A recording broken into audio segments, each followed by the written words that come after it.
दोस्तों नमस्कार। मैं श्यामनाथ यादव अम्बेडकरवादी। ये ट्रम्प हैं कि मानते नहीं, रोजाना नए नए दावे करते जा रहे हैं। और अपने मोदी साहब हैं कि कुछ बोल ही नहीं रहे हैं। अब क्यों नहीं बोल रहे हैं, इस बारे में आप लोग अंदाजा लगाते रहे हैं। तो एक पोस्ट है, इसका लेख है, भारत पाकिस्तान जंग में 11 महंगे जेट गिरे थे, ट्रंप ने फिर नए दावे कर दिए। ट्रंप जब ये दावे कर रहे थे तब मंच पर पाकिस्तान के प्रधानमंत्री शहबाज शरीफ भी मौजूद थे। पोस्ट देखें आप लोग, देखिए ये है पोस्ट, और ये हाल है ट्रंप का। और बाकी तो आप लोग जान ही रहे हैं। इस पर एक समाचार भी हम आप लोगों को सुना रहे हैं, इसको भी थोड़ा आप लोग देख लें। देखिए, रोजे नए नए दावे कर रहे हैं और कांग्रेस वाले हैं वो भी नए नए खुलासे कर रहे हैं रोजाना, और किसी को पर कोई असर ही नहीं पड़ने वाला है। अभी आप लोग देख ही रहे हैं पुलिस एप्स्टीन फाइल्स में। सुनिए, एस जयशंकर जी के आपको नहीं पता था, और उस वक्त जो राजदूत थे हर्षवर्धन श्रृंगला, सुना है रिटायरमेंट के बाद बीजेपी में चले गए। अब बताइए, सवाल नहीं पूछेंगे तो हम रात को नींद कैसे आएगी, हम अपनी जमीन के साथ जिंदा कैसे रहेंगे, ये तो देख लीजिए।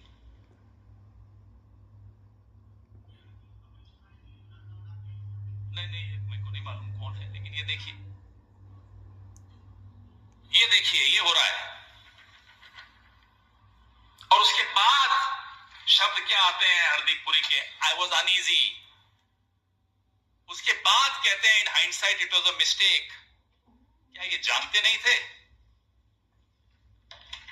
ये तो एम्बेसी में आई हुई चिट्ठी है, एम्बेसडर ने नजरअंदाज कर दिया, भारत सरकार ने नजरअंदाज कर दिया। क्यों?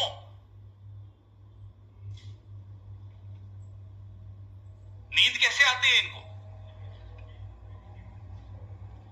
ये एप्स्टीन विक्टिम्स की जो चिट्ठी, उस न्यूयॉर्क का जो क्राइम विक्टिम्स कॉम्पेंसेशन के लिए सबको चिट्ठियां गई,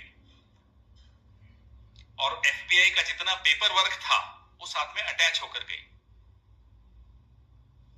उसके बाद भी हमारी भारत सरकार ने इसको नजरअंदाज किया। वो पूछ रहे हैं कि साहब, इस बच्ची का एड्रेस और कांटेक्ट इंफॉर्मेशन दे दो तो हम एम्बेसी के माध्यम से जो कॉम्पेंसेशन देनी है वो दे सके।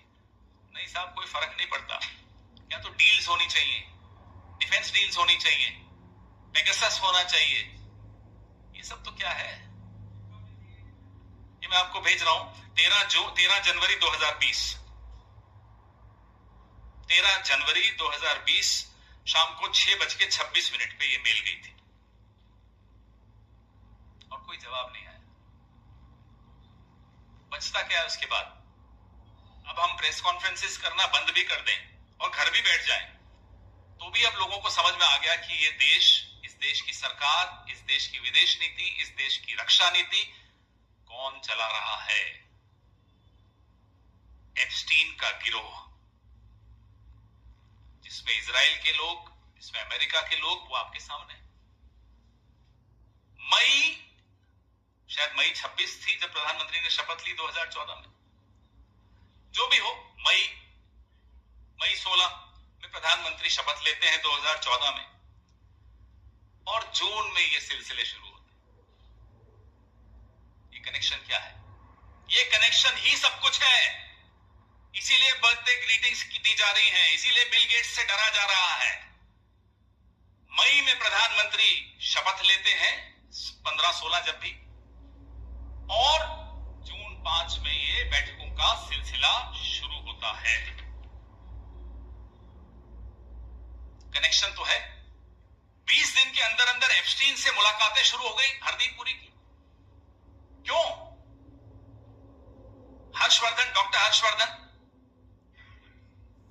और ये सब कुछ उसी दौरान हो रहा है। कुछ हफ्तों या कुछ महीनों में ऐसे लग रहा है कि पूरी की पूरी सरकार का कंट्रोल एप्स्टीन के हाथ में है। ये सामने आपके सर्कमस्टेंशियल से भी ज्यादा सबूत है। इससे बड़ा और क्या हो सकता है? शपथ लेने के कुछ दिनों के बाद ये सिलसिला क्यों शुरू हो रहा है? क्या हो रहा है? माफ कीजिएगा, या तो आप मूर्ख हैं या आप हम सबको मूर्ख मानते हैं। हम तो मूर्ख नहीं हैं, न मेरे सामने बैठे वाले लोग मूर्ख हैं, न हम लोग मूर्ख हैं। तो फिर कौन मूर्ख है? खुद सरेआम झूठ बोल रहे हैं। एक क्लिक पे जो मालूम पड़ जाए ऐसा झूठ तो मत बोलिए। फिर कहते हैं, Jeff, your suggestion for less of goody goody and more of internet based entrepreneurial ideas has registered, I am ready. ये सब चल रहा है।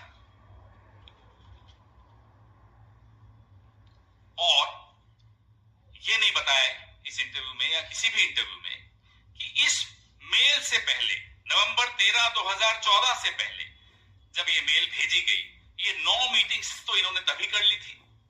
इस बारे में नहीं बताया। और इनका तो हमारे पास डॉक्यूमेंट्री एविडेंस है। ऐसी और कई चीजें हैं जिसका डॉक्यूमेंट्री एविडेंस आ जाएगा। अभी नहीं आया, कोई दिक्कत नहीं, आ रहा है। ये सितंबर 24 को तो लंच भी था साहब। सितंबर 23 को भी लंच था हरदीप जी के साथ, एप्स्टीन साहब का। और सितंबर 24 को भी लंच था। ये जो मीटिंग्स हैं बड़ी महत्वपूर्ण है। जो जून 5 वाली मीटिंग है, Hardeep at 11 AM Monday New York. June 6 Hardeep, तनजे और कोई जॉय, मैं वो भी निकाल रहा हूं उनके भी details. June 8 appointment with Hardeep and तर्जे। June 9 appointment with Hardeep. फिर 19 का मैंने आपको बता दिया, सुबह 7:48 पे सुबह। और 23 और 24 को लंच। मेन्यू भी बता देंगे आपको अगर आप चाहेंगे तो, क्या खाया ये भी मालूम पड़ जाएगा। अब एप्स्टीन ने कहा, read Hardeep is your man in India. ये शब्द बड़े महत्वपूर्ण है। रीड हॉफमैन को एप्स्टीन कहते हैं रीड, हरदीप आपका आदमी है भारत में। ये निर्देश है, ये आत्मविश्वास है, ये विश्वास है जो हमारे हरदीप पुरी जी ने एप्स्टीन का जीता है। दिल जीत लिया एप्स्टीन का हरदीप पुरी ने। बड़ा हमें बड़ा घमंड होता है हमारे साथी पर, गौरव गर्व है। ऐसा दिल जीता एप्स्टीन का कि एप्स्टीन रीड हॉफमैन को कहता है, read, Epstein is your man in India. ये मेल भी सबको भेजिएगा जरूर। अब एप्स्टीन पूछता है हरदीप को कि साहब पूरी मीटिंग का ब्यौरा दीजिए, क्या क्या हुआ। वो कहता है, सर मैं अभी पहुंचा हूं सैन फ्रांसिस्को, मीटिंग हो जाएगी फिर मैं आपको ब्यौरा दूंगा। ये रिश्ता क्या कहलाता है? यही तो हम पूछते हैं साहब, बार बार पूछते हैं, क्या है। एप्स्टीन उसको कहता है, हरदीप पुरी को, tell him you will organise his trip to India to meet with science and technology people and social networking gurus. उसको कहो कि मैं आपकी ट्रिप ऑर्गेनाइज करूंगा भारत में हरदीप पुरी के लिए। हरदीप पुरी को सलाह दी जा रही है एप्स्टीन द्वारा कि रीड हॉफमैन को जाकर ये जो एप्स्टीन फाइल्स में भारतीय किसी लड़की का नाम आया है, उसके बारे में ये समाचार आप लोग सुन रहे थे। अभी इसमें हम और थोड़ा सा दिखा रहे हैं।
देखिए, जो है यही है, इसको दिखा रहे हैं आप लोगों के। इसका लेख है, एप्स्टीन को बेची गई थी भारतीय लड़की, अंग्रेजी अखबार ने छापा।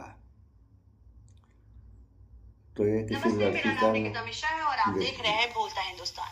जेफरी एप्स्टीन, एक नाम जो दुनिया के सबसे बड़े सेक्स ट्रैफिकिंग घोटालों में से एक का प्रतीक बन चुका है। अमेरिका से लेकर यूरोप तक सत्ता, धन और प्रभाव के सबसे ऊंचे गलियारों में उसके संबंधों की कहानियां सामने आ चुकी है। लेकिन अब एक एप्स्टीन स्कैंडल से जुड़े नए डॉक्यूमेंट्स ने भारत को लेकर के भी चौंकाने वाले संकेत दिए हैं। इतना बड़ा खुलासा हुआ है जिसे सुनने के बाद शायद आप भी शॉक्ड हो जाएंगे। इसे लेकर एक और बहुत ही विस्फोटक खुलासा हो गया है। जानकारी अब यह भी छपने लगी है कि एप्स्टीन के चुंगल में एक भारत की बेटी भी फंसी थी। मतलब बहुत सी ऐसी विक्टिम है जो कि एप्स्टीन का शिकार बनी। मानव तस्करी वो करवाता था न केवल खुद के लिए बल्कि रसूखदार लोगों के लिए। उसके आगे छोटी छोटी उम्र की लड़कियों को परोसता था। इस एप्स्टीन को लेकर अब जो विस्फोटक खुलासा हुआ है, उन कई विक्टिम में से एक भारत की बेटी भी उस चुंगल में फंसी हुई थी। हाल ही में सार्वजनिक किए गए अमेरिकी दस्तावेजों में खुलासा हुआ कि एप्स्टीन की पीड़ितों की सूची में एक भारतीय लड़की भी शामिल थी। अमेरिकी अधिकारी उसे खोजने की कोशिश कर रहे थे ताकि पीड़िता मुआवजा फंड से उसे आर्थिक सहायता दी जा सके। जनवरी 2020 की एक ईमेल में अमेरिकी अधिकारियों के बीच बात करने का मामला सामने आया है, जिसमें कहा गया कि भारत में मौजूद उस पीड़िता का पता और संपर्क जानकारी मिल जाए तो हम वहां स्थित अमेरिकी दूतावास के सहयोग से उससे संपर्क करेंगे। यह ईमेल एप्स्टीन की मौत के बाद लिखा गया था। यानी दुनिया तब भी उसके अपराधों की भयावहता से जूझ रही थी और पीड़ितों को न्याय दिलाने की कोशिश चल रही थी। अब इस मामले को लेकर सोशल मीडिया पर सवाल उठाए जा रहे हैं। कांग्रेस नेता पवन खेड़ा, जो कि लगातार एप्स्टीन मामले में पीएम मोदी से सवाल करते रहे हैं, वही इस मामले पर एक बार फिर से कांग्रेस नेता पवन खेड़ा ने सोशल मीडिया एक्स पर पोस्ट करते हुए लिखा, at least one of Epstein victims was in India. फिर भी भाजपा एक भारतीय नागरिक की गरिमा से जुड़े इस मामले को नजरअंदाज करने पर तुली हुई है।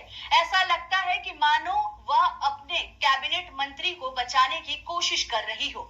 यह ना भूले कि हरदीप पुरी एप्स्टीन के शानदार द्वीप के बारे में जानते थे, उन्हें मौज मस्ती करने के लिए प्रोत्साहित कर रहे थे और भारत में एप्स्टीन की रुचि जानने की कोशिश कर रहे थे। भारत ऐसे मंत्री को बर्खास्त नहीं कर सकता जो एक बलात्कारी, बाल यौन शोषण करता, यौन तस्कर और हत्यारे का पक्ष लेने की कोशिश कर रहा हो। इसी के साथ कई यूजर्स ये भी कह रहे हैं कि जो लड़कियां भारत से गायब होती हैं, क्या वो सभी लड़कियां इन जालसाजों का शिकार होती हैं? लेकिन इस घोटाले में सिर्फ पीड़ितों की कहानी नहीं है। नए डॉक्यूमेंट्स में कुछ ऐसे नाम और संवाद भी सामने आए हैं जो सत्ता, बिजनेस और पीआर की दुनिया से जुड़े हैं। इस खबर को द पायनियर ने प्रमुखता से छापा। इसमें लिखा है कि एक ईमेल में माइक्रोसॉफ्ट के सह संस्थापक बिल गेट्स और एप्स्टीन के बीच संवाद का जिक्र है। जून 2014 की यह ईमेल पूछती है कि क्या भारत में 17 सितंबर को होने वाली बैठक के लिए डॉक्टर हर्षवर्धन आपका टारगेट है, या यह संवाद उस दौर का है जब हर्षवर्धन भारत सरकार में केंद्रीय मंत्री थे। हालांकि इस मेल से कोई गैर कानूनी गतिविधि साबित नहीं होती, लेकिन सवाल यह उठता है कि एप्स्टीन जैसे व्यक्ति की पहुंच दुनिया के शीर्ष नीति निर्माताओं तक कैसे थी। एक और ईमेल में एप्स्टीन के सहयोगी गिनो यू भारत के एक प्रभावशाली पीआर प्रमोटर दिलीप चेरियन से मिलने की बात करते हैं। मेल में लिखा गया, क्या आप मेरे दोस्त दिलीप से मिलना चाहेंगे? वह भारत में काफी प्रभावशाली है। यह दिखाता है आप कि लोगों ने ये तो ये है ही है। इसमें जो अभी दिल्ली में महिलाओं का धरना प्रदर्शन भी हो रहा है कि दिल्ली में महिलाएं, बच्चियां और संभवतः बच्चे भी अब भी गायब हो रहे हैं और कहाँ जा रहे हैं उनका पता नहीं लग रहा है। आसमान निकल गया, धरती निकल गई, ये कुछ समझे में नहीं आ रहा है। इस पर धरना प्रदर्शन हो रहा है। और ऐसे भी समाचार आए हैं कि मध्य प्रदेश से और राजस्थान से लाखों लाख लड़कियां गायब हो जा रही या हो गई हैं। तो सब विश्वगुरु के डिजिटल इंडिया में हो क्या रहा है? अगर ऐसा ही हुआ तो इसका परिणाम क्या होगा देश और जनता के ऊपर? इन सब बातों पे आप लोग विचार करें, क्योंकि अगर यह समस्या है तो समस्या केवल एक की नहीं, पूरे देश की है। और इस समस्या से निजात तभी पाया जा सकता है जब सारे लोग मिलकर लड़ेंगे, अन्यथा क्या होगा ये कहने की ज़रूरत है नहीं, आप सारे लोग जानते हैं। सो इस वीडियो में इतना ही। भाईचारा बनाकर रहें, स्वच्छता अपनाएं, शुद्ध खाएं, स्वस्थ रहें, शिक्षित बने। जय विज्ञान, जय संविधान, नमस्कार।